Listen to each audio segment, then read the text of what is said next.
73 years have passed since India got independence.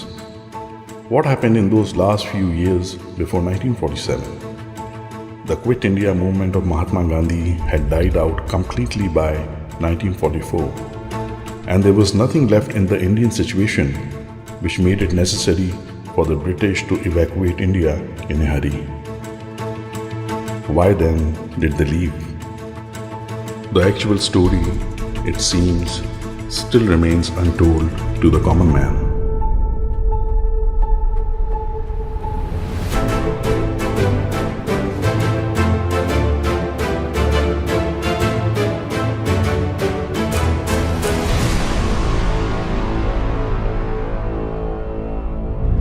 (1945) As the end of World War II arrives, stricken by lack of supplies and the fall of Japan, the Indian National Army of Subhas Chandra Bose surrenders to the British Indian Army in Singapore.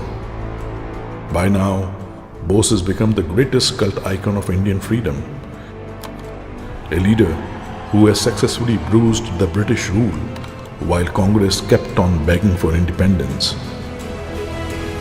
Claude Auchinleck, the Commander-in-Chief of the British Indian Army, holds public trials of INA commanders at the Red Fort, a measure to discipline the Indian Army and incriminate the INA for treachery and waging war against the empire. Hopefully, this could turn the mass sentiments against Bose and his call for armed rebellion. February 1946, Mumbai. The Red Fort trial backfires. The Royal Indian Navy revolts against the empire. The armed forces mutiny spreads like wildfire from Calcutta to Karachi, severely paralyzing the British state's capacity to contain a revolution. Violent confrontations, mass rallies, and riots paint the streets of India. The writing on the wall is clear. Time has come for the British to leave India. Sensing the threat to their lives, secret orders of immediate evacuation reach every Englishman.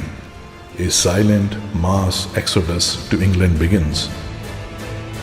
The British agree to transfer power as soon as possible, and Indian freedom arrives sooner than expected.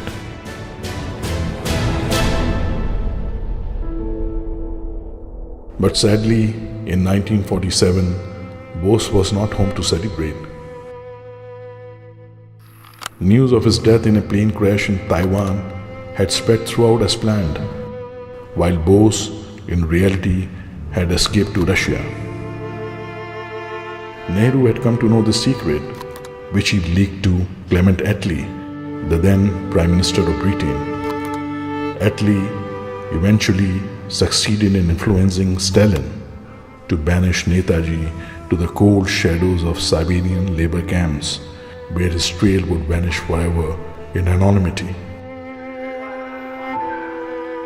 The INA soldiers who gave their everything for the motherland were shamelessly denied the status of freedom fighters by the Congress.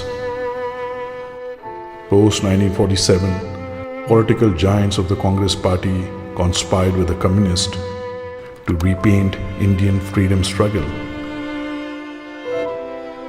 Gandhi and Nehru were placed on hollow pedestals, while Bose, Savarkar, and 100 others were wiped out.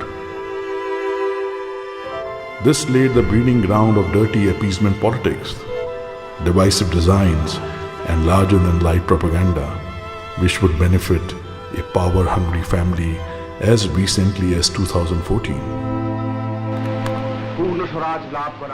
If Bose had been present, we would have a different India today. But destiny had other plans. Nehru benefited from the turn of events, rode the wave of public sentiments after Gandhi's mysterious death, becoming India's first Prime Minister. The life and time of Subhas Chandra Bose had been a brilliant bolt of visionary nationalism. But while the dream of an independent Hind had come true, the man who gave us our freedom lay freezing in a Siberian labor camp, perishing bit by bit, waiting hopefully for a rescue that would never come. thinking of the betrayals of his own, knowing that soon his countrymen will forget him.